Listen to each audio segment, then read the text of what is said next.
ते काल ते सुरेश धसनं बाईट दिली आहे ना, भास्कर केंद्रे परळीचे एक जण आहेत, त्याचे 100 टिपर आणि 15-25 JCB आहेत. हा. आणि एवढा म्हणजे 2 नंबरचे धंदे करतोय आणि परळी सगळा हेच धंदा चालतोय. त्याच्यावर गुन्हे आहेत ते का भास्कर याच्यावर? हा? गुन्हे आहेत का त्याच्यावर? काय नाव त्याचं? काहीच नाही. भास्कर केंद्रे माझ्या गावातले आहेत. मी तुला साधा प्रश्न विचारा कांगणे, त्यांच्यावर गुन्हे आहेत का?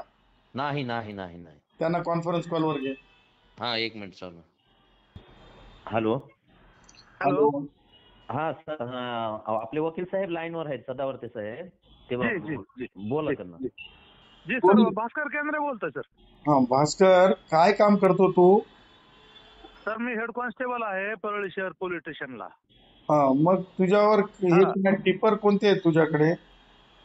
सर टिपर सोडा, माझ्याकडे एक टायर जरी असलं, टायर साधं डिस्कचं टायर जरी, किंवा माझंच नाही, किंवा माझ्या नातेवाईकाकडे, मावस भावाकडे, चुलत भावाकडे, मित्राकडे, कुणाकडे बी बरं एक टायर बरं. टायर जरी असला ना, तर मी एका मिनिटात माझ्या पोलीस खात्याचा मी राजीनामा देऊन टाकतो साहेब. मग आणि दुसरी गोष्ट, मला 2 मिनिटं, हे मला का कळलं नाही किंवा कशामुळे आरोप करायला. बरं ठीक आहे, आरोप करायला की समजा माझ्याकडे जरी 2 टिपर असते, ह्याने जर 50-100 म्हणले असते, तरी मला ते वाटलं असतं की अरे 2च आहेत आणि हे 100 म्हणले. साधा माझ्याकडे टायर नाही, JCB आणि पोकलेन मधला फरक कळत नाही मला, माझा काही संबंध नाही.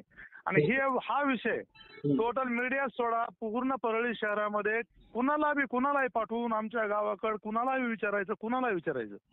आता मुलीचं लग्न झालं त्यावेळेस मी लोकांचं कर्ज काढून मी लग्न केले साहेब. आणि दुसरी गोष्ट, मी काही असं जाणून बुजून काही खोटं बोलणार नाही. पुरावा सांगतो, 17 सप्टेंबर 2020 ला माझी बदली झाली इथं. ते पण हर्ष पोद्दार तिथं SP होते, त्यांनी माझी परळीला बळजबरी बदली केली. माझा विनंती अर्ज सुद्धा नव्हता. म्हणजे मला 4.25 वर्ष झालेत समजा कमीत कमी.